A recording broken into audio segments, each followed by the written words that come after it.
Coming up next on Let's Talk Tech, we have some thoughts about the Google Pixel 3a, some info about the releases from WWDC, and some info about Google Stadia. Let's Talk Tech.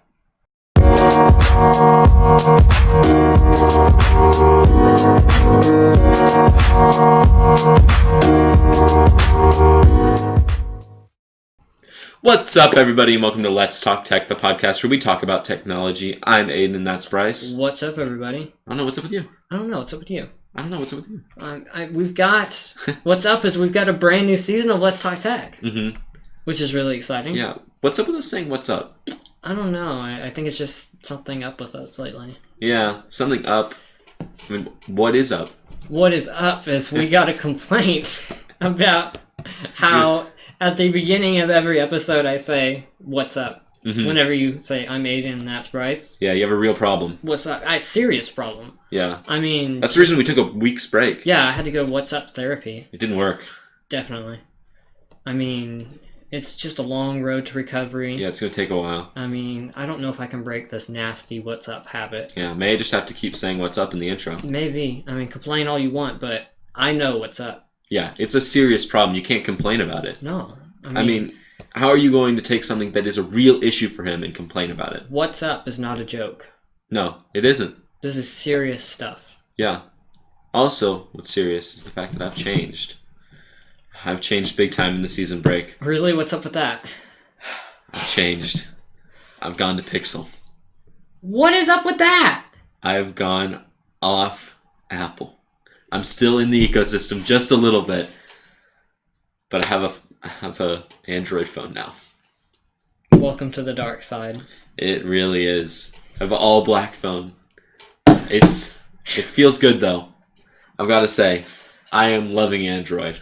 I am shocked and glad to hear it. Yeah, I'm just loving it. It's so much fun and it really works. I'm amazed. I mean, you're ruining the show. This has always been the Apple versus Android show. It's Apple versus Android, and now it's Android. No versus. Oh, no. No. I'm still going to rep Apple. Okay. I love me some Apple. Okay. All I needed was a cheap phone. I was just thinking all of a sudden our ratings are going to go down because we'll have nothing interesting to rant about. No. I'm definitely going to still be repping Apple. Okay. Apple's amazing. We've got a lot of Apple to talk about in just a few minutes. Because WWDC. Exactly. So we get to love on some Apple and hate on some Apple. Well, mostly love. I don't know. Let's keep this love. Yeah. Okay. All right. Tell me a little bit about that Pixel phone, though. Yep. So I'm loving it. I'm loving the camera. I'm loving the software. I'm loving pretty much everything about it. Really? Except a few main things. Okay. There are 3 things I dislike about it. One is the build quality. It is made out of plastic. Because it's a budget phone. It is a budget phone. And that makes sense. But the fact that the plastic is polished on the top here really introduces an issue. Whenever you put it in your pocket, it will get scratches. No way around that. That kind of surprises me. I put it in my pocket so I immediately put a case on it. A case and a screen protector because I wanted to protect the phone. I immediately put a case and screen protector on it. After I think it was 1.5 days of being in my pocket, it's already so scratched up. Yikes. There are little scratches all over it, and they don't wipe off. So, are you saying so the polish on the top is a design choice they went with? Because that's how the regular Pixel 3 looks. The Pixel 3a is just a baby budget version of the Pixel 3 that came out late last year. And yeah. So you're saying if there was no polish, it wouldn't have a big scratching issue? Yeah, so I mean, the polish works with the glass, obviously, because glass doesn't scratch as much, and they have a really nice glass on it. On the Pixel 3. On the Pixel 3. And the matte works, because, well, it doesn't work. They had a problem with that, the transfer issue. Yeah. But it works on the phone. If they had just done glass or smooth on the Google Pixel 3 and matte on the Google Pixel 3a, we'd have no problems right now. So a design choice is what's basically causing your scratching issues. Yeah, although it's in a case now, it's not going to get any worse. That surprised me. I didn't hear anything about that, honestly. From all the reviewers and stuff talking about it, nobody complained about any kind of scratch. Do you have items in your pocket? Nope. Just empty pocket. I put it in for 1.5 days. I looked at it when I pulled it out. I had wiped off the back of the phone. It is so scratched up. It doesn't wipe off either, nope. does it? They're there forever. Wow. All right, on to my second issue. Number 2. The processor. I knew it was going to be slow. It's as fast as my old phone, but as we know with Apple, everything's optimized. Mm-hmm. It feels so smooth on Apple because they know it's going to be completely optimized. Yeah, because they restrict everything on the freaking phone. Yeah. Okay, that is a point, but everything's optimized on Apple. And it is slow in apps and stuff. Like, I downloaded Hearthstone, the card game. It can barely run it. Yikes. It is very, very, very laggy. I'm not surprised. It's a budget phone. It is. And moving through Android, 100% fine. It works great. The menus and all that are fine? The menus are fine. Loading up apps. What about websites? It's a little bit slow. Websites are slow. Yikes. I mean, not insanely slow. But like loading an image on a website is really hard to do. It's pretty slow. That's a little concerning. Yeah, but it's 100% livable. Yeah, tolerable. Yeah, I mean I can deal with it. Okay. My third and final issue with the phone, it only has 64 gigs of storage.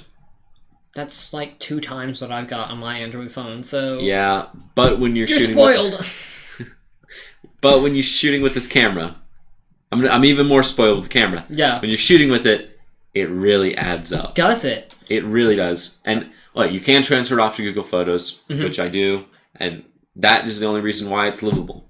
Without that, you couldn't live in 64 gigs on What are you doing? Shooting in RAW? I'm just shooting in JPEG.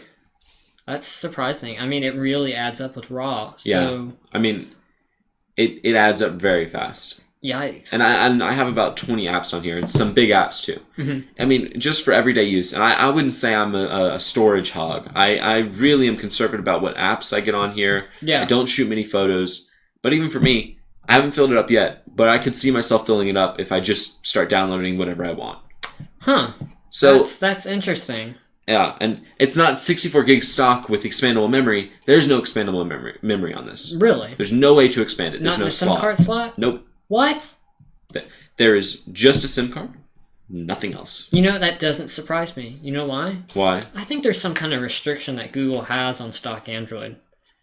Because, honestly, with this phone, or with my phone's stock Android. It's not a Google phone, it's a Nokia, but it's built with Android 1. Mm-hmm. It has a slot for expandable storage, but people have said constantly that it doesn't work natively with the OS for some reason. You can get a Samsung and expandable memory will work just fine. But for some reason, stock Android, I don't know, that's something to research, I guess. Why doesn't it work with stock Android? Yeah, I don't know.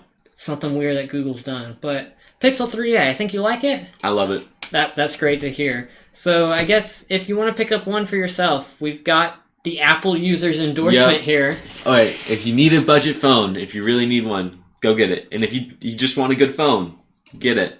That's half off an iPhone, though. It is so cheap. Even for the XL, which I believe is $100 extra, it's so cheap compared to an iPhone. And trade-in values? What about trading in? Trading in is amazing.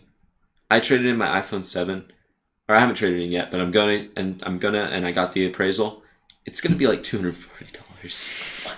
It's gonna be so much money for what, a 3 or 4 year old phone? That's a really old phone, yeah. Yeah, I mean, like $240 is an insane amount. I wouldn't ever expect that for a phone that's like 3 years old. I just wouldn't. But I mean, I think they're just trying to get everybody into the ecosystem, and it works. It does. That's one of the main reasons I bought it. Because you could get it for even cheaper than the already cheap price. And then with the deals they're doing with like activating on Sprint for $100 less, it's so cheap to get into the Pixel ecosystem or the Google ecosystem. That's interesting. Yeah, a Pixel's definitely my phone of choice. I don't have it because it's just a little too expensive for me, and I'm not willing to upgrade yet. But there's some good phones. They're Android at its best. It's a great way of introducing Android to you, which I think is great because you're seeing Android in a beautiful way. Yeah, I'm glad I got this and not a worse starter phone into Android, because this is really the best look at Android. Yeah. I mean, I've had Android phones in the past, and they were not $100 phones. Yeah. They were the cheapest phones you could buy. I had one for a little while, and it was not great. No, it was horrible. And it was so slow. It was really bad. And that was before I had an iPhone. So I then switched to an iPhone SE was my first iPhone. And I switched to it. And I thought, hallelujah. It's amazing. It's an amazing phone. Yeah. All the problems that I had with Android before, not anymore. But moving to an actual Android phone that's Android at its best and at the same price point or even less as an iPhone, I can say that I was wrong about Android. I like hearing it. It is music to my ears. It is. If you want to pick up a Pixel 3a, store.google.com, starting at $399. We've got Aidan's endorsement here. I love it. Which is amazing. It's really good. But that's all we got for the Pixel 3a. Yep. So, we're going to be talking about WWDC 2019. Some Apple talk. The Worldwide Developers Conference. Yep.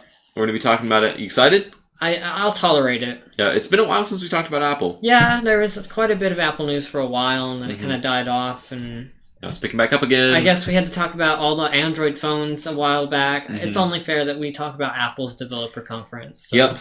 So we have some interesting stuff. First of all, some stuff about iPad OS. Really? What's iPad OS? I've never heard of that. So iPads and their OS is going to be changing.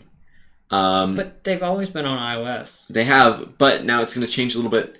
They're going to be more laptop focused, which is what they've been for a while. Really? I mean, well, if you look at it, if you look at the iPad Pros and stuff like that, and they've merged lines now. If you look at the iPad product line, it is so confusing.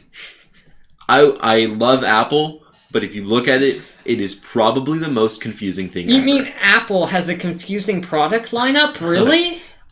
But you've seen, like, everybody's seen the product lineup for, like, iPhones and stuff. And stuff like that. Mostly simple. Yeah, mostly simple. iPads are not like that. Okay, let me think. As someone who has very little knowledge on Apple, I'm trying to think. There's the iPads, there's the iPad Pros, there's the iPad Airs, there's the iPad Mini. A lot of that stuff doesn't exist anymore. Oh, really? What is around nowadays, then? So, I'm going to go through it a little bit. There's the iPad, iPad 2, iPad 3, iPad 4, and they went through numbers a little bit. Yeah. And they went to iPad Air. Yeah. And I remember that. And then iPad Pro. Yeah. And the iPad Pro Mini, like small version. And Mini iPad was before that, like quite a bit before that. And they went through like versions of the iPad Mini. And then now we're on iPad. Just iPad. Okay.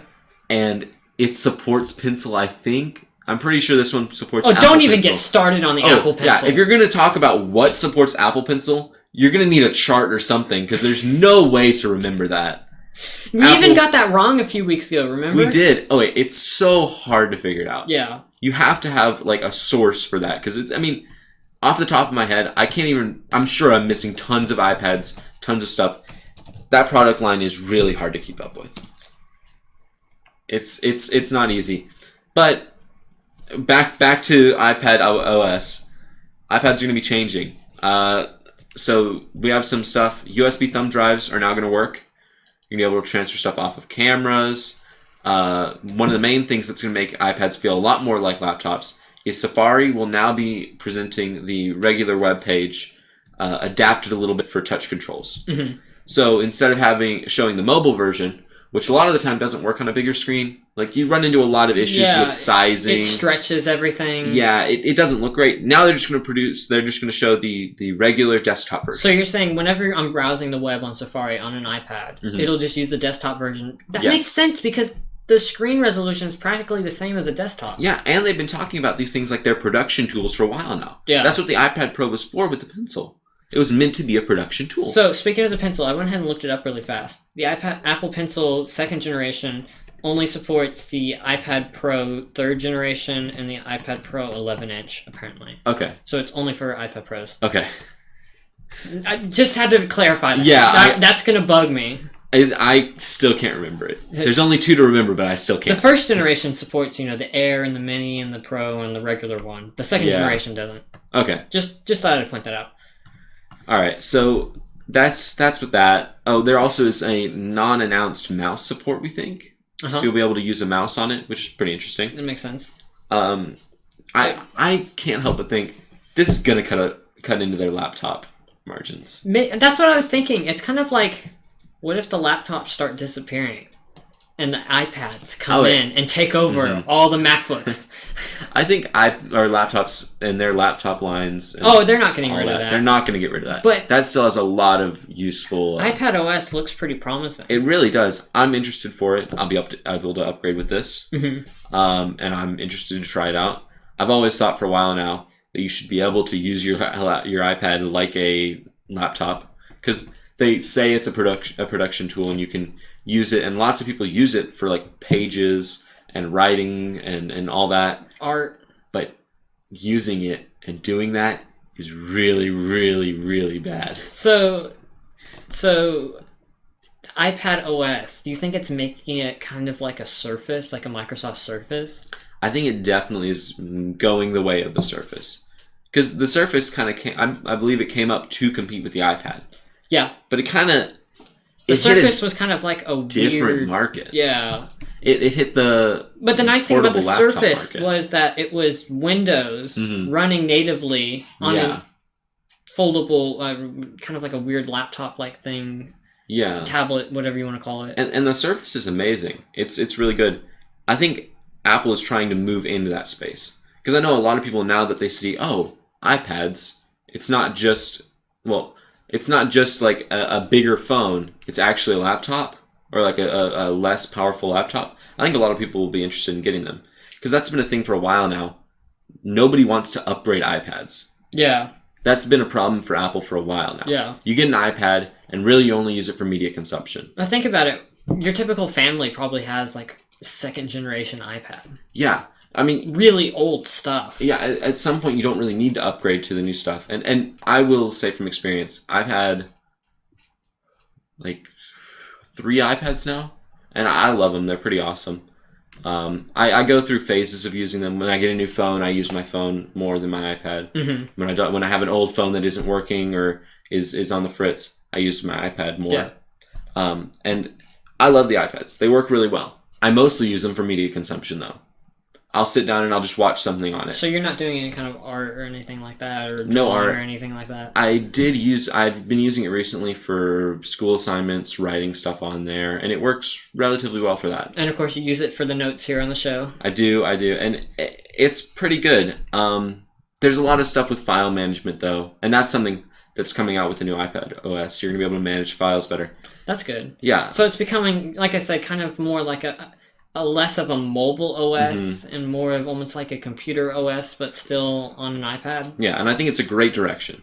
But that's all the news we have right now for that. I'm interested to try it out. Next, we have iOS 13. Another version of iOS. Yep, another one's out. There's not much to talk about. It's right now we don't know a ton. I mean, we do know quite a bit, but nothing's really that interesting. Wait, it's out or is it out in beta? It's out in beta. Okay. So I was gonna say that's quick. Yeah. So dark mode is there, and it's the year of the dark mode.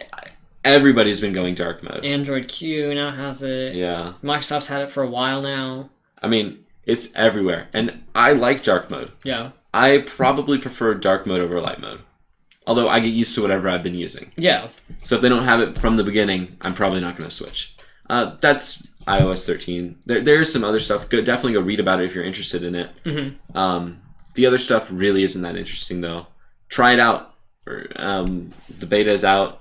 I haven't heard any problems with it so far. No, they're normally, I don't know. They're normally Apple betas are usually okay. Yeah, they're normally pretty good about their releases. The iOS 12 beta was a bit rocky, though. Yeah. So definitely don't put it on your main device. If you have a second device laying around that can support it, do that instead. Because betas, sometimes things go wrong. Yeah. So, on to the main event. Oh, no. We're going to be bragging on this pretty hard. Okay. The Mac Pro. Yeah, I saw this. Brand new Mac Pro. And let's pull up the image real quick. There it is. That's not a cheese grater. That's a computer. Just to make it clear. It does. Oh wait, it looks okay. I don't know what they're going for. I mean, if we pull up the image from last year. Oh yeah, last year or last time they made one of these. No, not last year. Last time they made one. Trash can. Why are they going for household objects? I don't know. Maybe they're thinking, hey, if we make it look like a standard household object, maybe they'll just feel more compelled to buy it. I don't know. Yeah, although, I'm going to go right here. Who can feel compelled to buy the new Mac Pro? Well, at a price tag of, $6,000 for just the computer. And what are you doing? Off camera, I had a rant about this. This is the stupidest product ever. Mac Pro and the Mac Pro product line is dumb. What are they doing?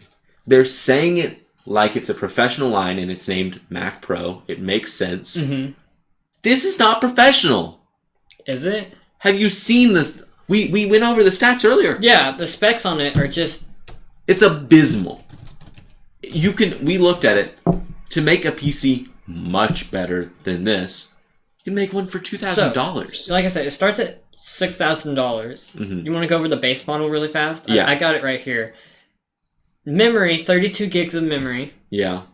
Drive, it's got a 256 gig SSD. Which is really small for this price That's tag. nothing. Yeah. Yeah. For a $6,000 PC, I would expect at least a terabyte. Yeah. I mean... Golly. And it's got an 8-core Xeon processor. Yeah. And in terms of graphics, it's got a Radeon Pro 5080X. Mm-hmm. So... Yeah. That's like comparable to what? That's a 1060... 1060s are 20% more powerful? Yeah. I had to look it up on user benchmarks because I know nothing about Radeon. I know nothing about AMD GPUs. But... Basically, it's about the equivalent of a 1060. It's... I mean... The best thing in this impressive. Is the processor. Yeah. By far. Yeah. That is the most expensive and the best part in it, and it makes sense. The processor itself is at least $1,000. The processor is good. I think it was about 800. 800? It was... Around there, yeah. My estimate was about 700, because it's not released. Think about it, though. We're spending $6,000 on this thing. Sure, it looks premium, if you call it cheese grater premium. Yeah. But, can't you get something better for that price? You know what you can get for that price? Tell me. A monitor for it. Plus a stand. Really? Mm-hmm. You can get, for $5,000, you can get an XDR display, which we're not going to rag on that as much. It's expensive, but it's actually pretty good. It's a 6K monitor. It's a 6K monitor with, 1,600 nits? Oh, yeah. It's really so bright. It's amazing. It's a really good monitor. Pro monitor, and that's what they're marketing it towards, and it makes sense. I understand that. And they want you... What's amazing... But that's only for the stand. That's only for the monitor. $5,000 for the monitor. And I said you could get that for this price. Mm-hmm. The stand is $1,000. A piece of metal that goes like this, and then just bottoms out, that holds up the monitor. $1,000. You could buy an iPhone for that. Isn't that the starting price for the iPhone 10 you when it absolutely launched? Could. And everyone was ragging on the iPhone 10's price. Mm-hmm. I transformed you to iPhone 10. You were correcting me the other week on iPhone X. Oh, did I? Yeah. Oh, I didn't even think of that. Oops. Gotcha. All right, but I mean, the price tag on this is horrible. What are they thinking? It's just exploiting people. It's just exploitation. So they marketed these two together. Keep that in mind. Get the Pro computer, which is not even Pro, let's be honest here. And get the Pro monitor. How much is that? The monitor plus the stand is $6,000. Yeah. Plus this, which starts at $6,000. $12,000 for the base model. Color me shocked. What are you thinking, Apple? Who's gonna buy this? I mean, there were some people who bought the $20,000 iMac Pro. They weren't smart people. I mean, they're smarter than the people who are gonna buy this. Oh, yeah, because at least that's way better. I'm gonna say it right now. Anybody who buys this is an idiot. You can build something insanely better. So much better For $6,000. You could probably make a full-blown server PC for that price. I looked at what you could do. You could put two 2080 Ti's SLI'd together and the best Threadripper processor together and still have so much money left over. An insane amount of money left over. You could buy yourself a nice $1,000 monitor. You could buy a research PC for the price just this costs. I have no idea. Apple. Like, Steve Jobs, and people say this a lot, Steve Jobs is actually rolling in his grave at this. Why? Because it looks like a cheese grater?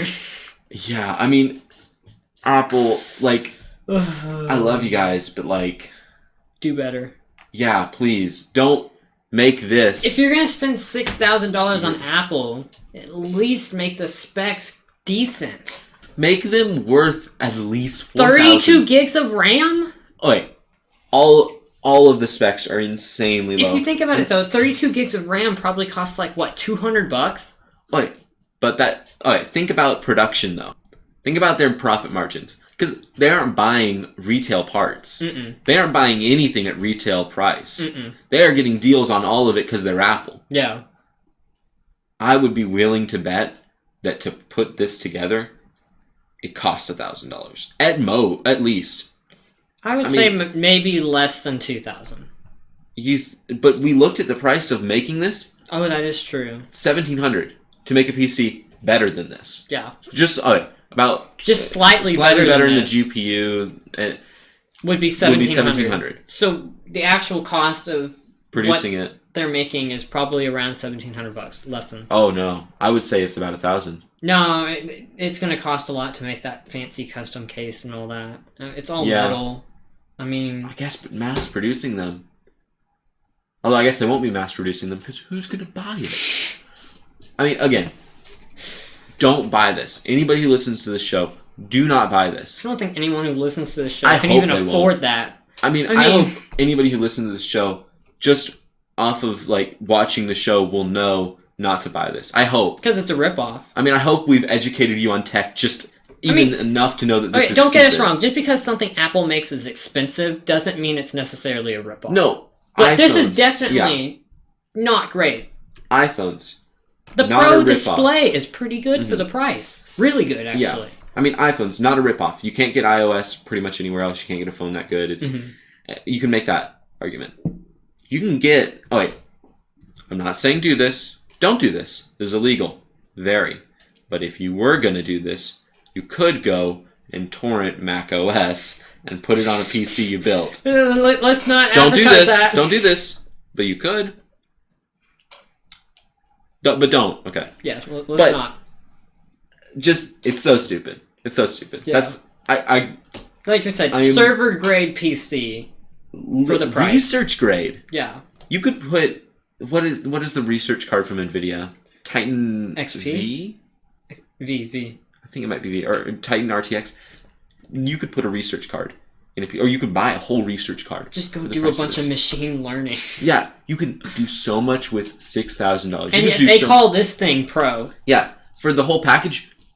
You could... I don't even think you could build with what's available on the market for like retail. Mm-hmm. I don't think you could build a PC for $12,000. No.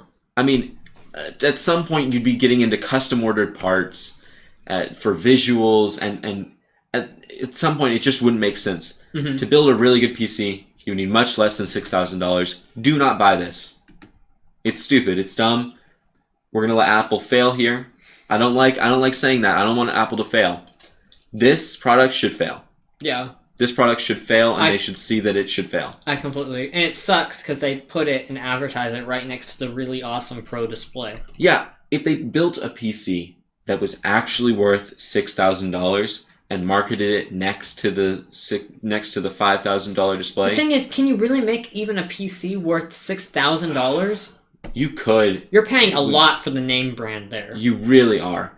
And again, you're paying for the OS, but like again, you can just put it on. I mean, let's not even say it. Let's not even say it. I mean, but you have to. In this argument, you have just to. Just go buy something else, though. Yeah, go buy a laptop. Go buy the new Mac laptops. Mini. Yeah. Go buy the new Mac Mini. Any one of their other PC products would be so much better and more worthwhile than this garbage. I completely agree. And not just hating on Apple here. Yeah. All right, rant over. I love Apple. It's really bad. Apple's amazing. That's all we got. Yeah, that's all we got for that.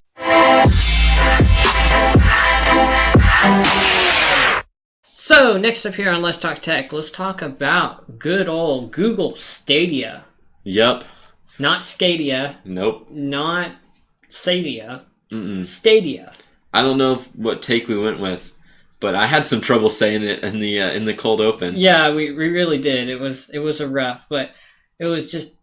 It's an interesting name for basically Google Stadia is going to be Google's new cloud gaming service. And they announced this back at Game Developers Conference a couple months ago. We decided not to mention it because there wasn't a whole lot of information about it yet. Basically, rather than buying a console, you just pick up a controller and play it on a Chromecast, or play it on your phone or on your computer using the Google Chrome browser. Or you don't even need to pick up a controller. Oh, that is true. Use your own controller. Use Xbox or the newer Xbox, PS4, a whole bunch of stuff. Supports a bunch of controllers. But basically, Google Stadia cloud streaming service. So the game itself is rendered and processed up there somewhere. Yeah, in the cloud! And they send you a video feed back to your TV or whatever, which you would think there would be a lot of latency. Yeah, I mean... Especially if it's like 1080p or 4K. I mean, for gaming... Big videos. You expect closed loop. You expect... I have an input. There's a set delay where I input and then it delays and it goes. You get used to that delay. You're just... That's it. But usually there isn't even really a delay that you can notice. For something like cloud gaming, there's an introduction for a variable delay. Yeah. And quite a big one. Yeah. I mean, I don't know how many people... Noticeable, in my opinion. But a lot of people who have tried this out, demoed it, said it's not that bad. Where did they demo it? I believe some people got to try it out at Google I.O. So we talked about that a couple months ago. My thing there is this all relies on their connection to Wi-Fi. And think about it, most Americans don't have a strong, stable connection. I mean... I have Google Fiber, and it's even flaky at times. Yeah. And it definitely worries me. I don't like the idea of cloud gaming. Personally, for me, I play games enough and I enjoy games enough that I play them basically 24/7. I'm always on League of Legends, I'm always on something, and I'm playing it. And I have my own gaming PC. Yeah. And I mean, I guess this is sort of the idea with cloud gaming. I really doubt it that they're marketing towards you if you've already got a decent PC or a decent console. I think their market is towards people who maybe are out of the house a lot, want to play games more, who don't play games already, and want a quick, easy introduction to games. And I think that's about it. I just can't... Yeah. I can't see them marketing at actual gamers who already play games on consoles. So I'm going to explain this all really fast because we got some new details with this thing. We heard about it. It would be cloud gaming. Basically, you play it on a Chromecast or a TV or, on your phone. It'll support the Pixel 3 and 3A. Hey! Yeah. So you will have to try that out. Maybe one day. But basically with this service... the controller itself will physically connect to the internet, to the cloud as well. Yeah. Rather than going through the device that's rendering the picture.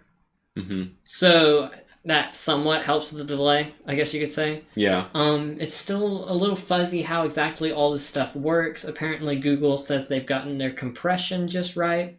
Basically, you'll be able to play 1080p 60 game streaming 4K 60 if you get the Pro subscription. With 5.1 surround sound if you're into surround sound.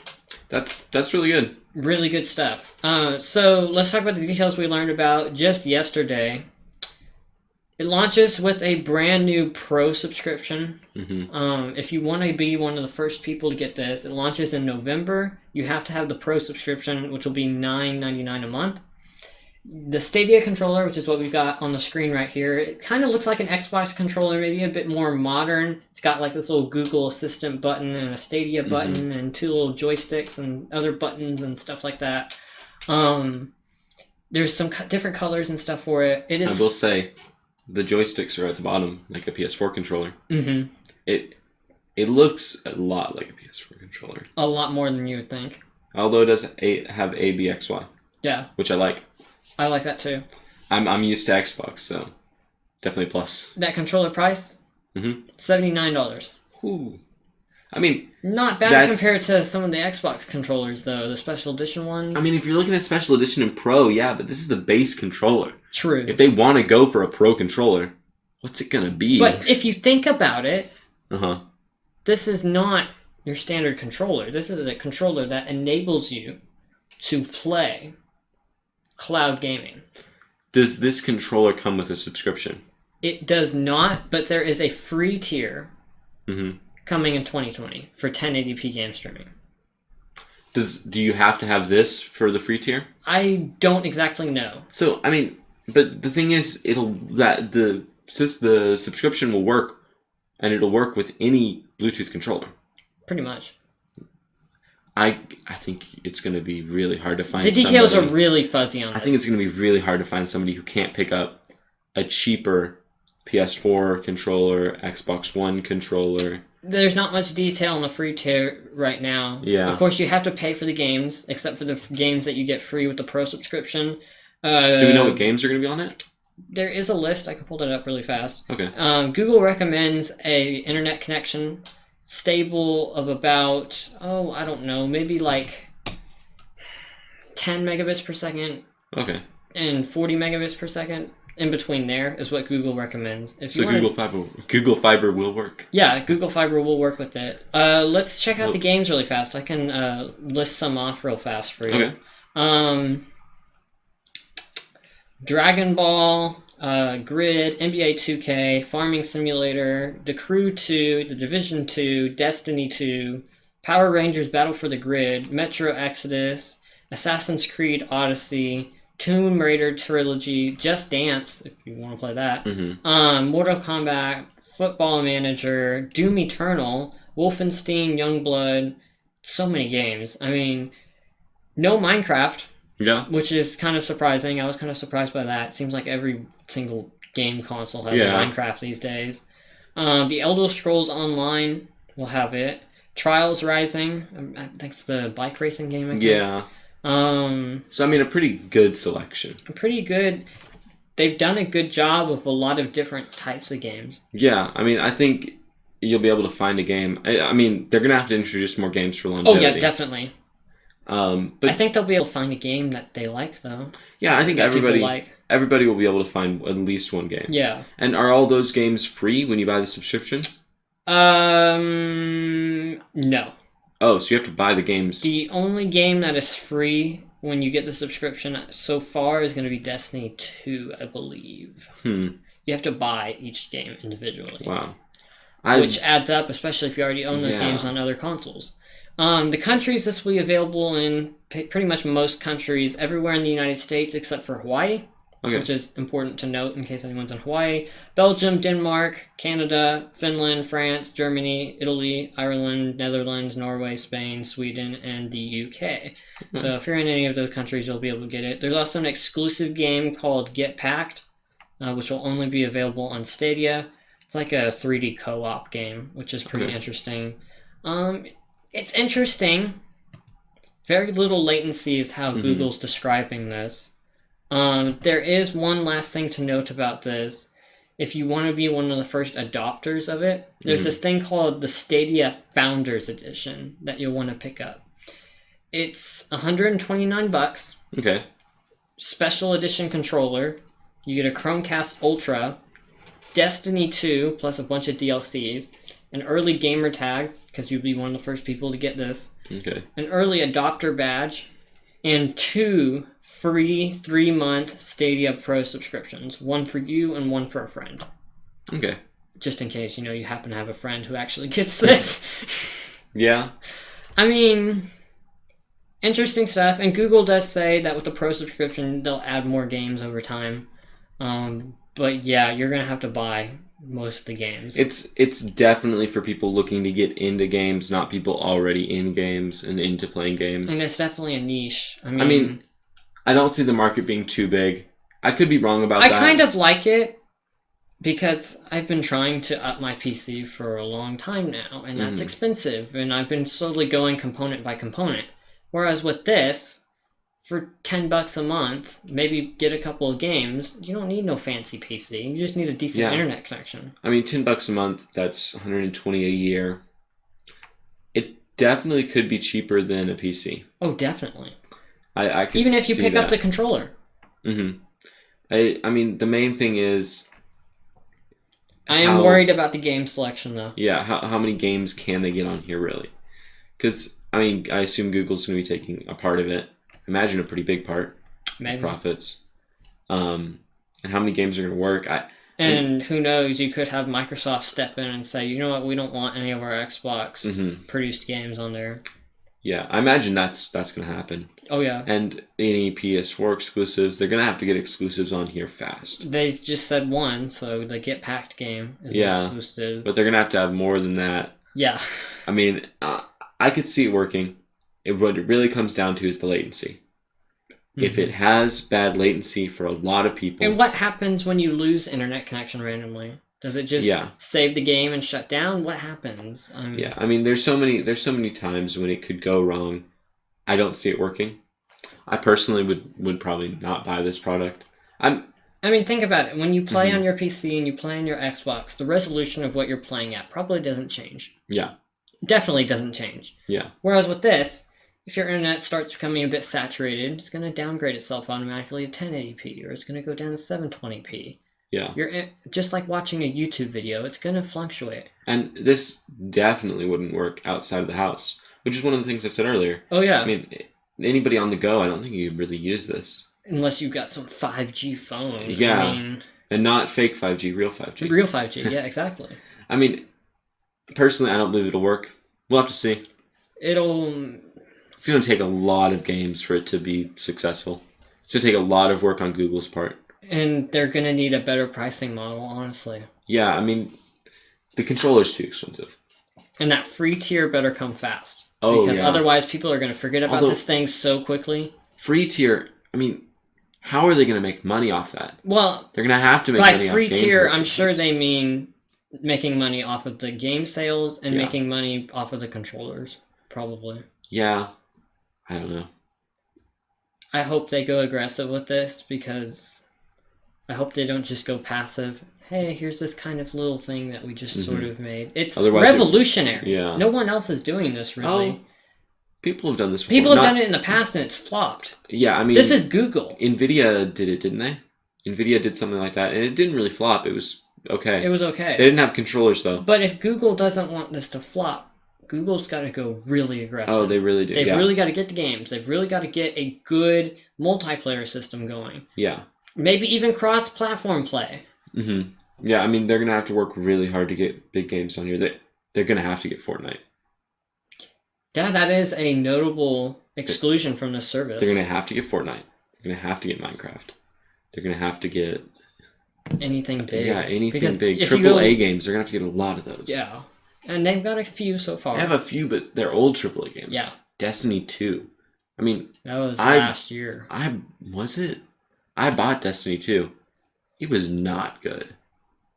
It was... Get it free with the Founders Edition. It was decent, but it felt like Destiny 1. Yeah. I mean, the games they have on it, I just don't think people are going to be really interested in getting them. Well, we'll have to keep an eye on it. I do have a quick update for a story we talked about a couple weeks ago here on the show. Okay. We talked about the FCC. We did? Do you remember that? We've talked about the FCC a lot, though, on the show. Which time do we...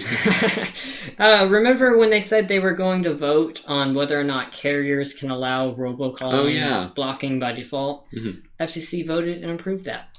So good news there. Carriers can now allow us to block robocalls by default. Yeah. So maybe we'll see some changes soon with your favorite carrier blocking some robocalls by default, which is interesting. That's all we've really got though for Let's Talk Tech this episode. Yep. Believe it or not, it's been a long one, but it's been a good one. It's been a pretty long episode, but lots of ranting. Yep. Well, it took a little bit out of me to rant that much on Apple. Yeah, that was rough. I feel conflicted. That was first really I announced that I have a Google Pixel 3a, and now I'm ragging on Apple. And then we both just ripped on Google there. I mean, who am I? Who am I really? But we'll have to see how all this stuff turns out. That's one of the nice things about this show is we can go back and revisit topics later on and see, well, how did it end up? Mm-hmm. You know. I'm interested to see how the Google Stadia turns out. Name's It'll be still hard to get. Yeah, the name is interesting. But yeah, thank you so much for listening to today's episode. We hope you all enjoyed. 5-star review on Apple Podcasts. Please. It would help us so much if you gave us a 5-star review. Check us out online, laststrawnews.com. You can catch full episodes there. See all of our shows, including Aidan's new show, Level Up. Yep, Level Up. You want to say a little bit about that real fast? So, have you ever thought that on Let's Talk Tech, we talk too much about tech and not enough about gaming? I know all the time. It keeps me up at night. Really, I haven't been able to sleep for a while. That's why I created this new show. It's called Level Up, and it'll bring you the best gaming news and the most interesting gaming news from each week. So if you're interested in seeing information about new releases, about betas that are going on, we're going to be doing a little bit of coverage on E3. Oh yeah. Anything like that, definitely check us out. New episodes Tuesdays. Tuesdays, yes. And you can catch all that information on laststrawnews.com. Yeah, make sure and check out our website. And check out our YouTube channel. Our YouTube channel is now up as well. Yep. Let's Talk Tech. You can catch Level Up there as well. But yeah, thank you all so much for listening. We hope you enjoyed. New season, which is exciting. We've renewed for, I believe it's 11 episodes. So we'll be continuing on at least until the end of the summer with this show, which is really exciting. And we'll see in the future after that. But thank you all so much for listening. We'll catch you all next week on Let's Talk Tech. Thanks for talking tech.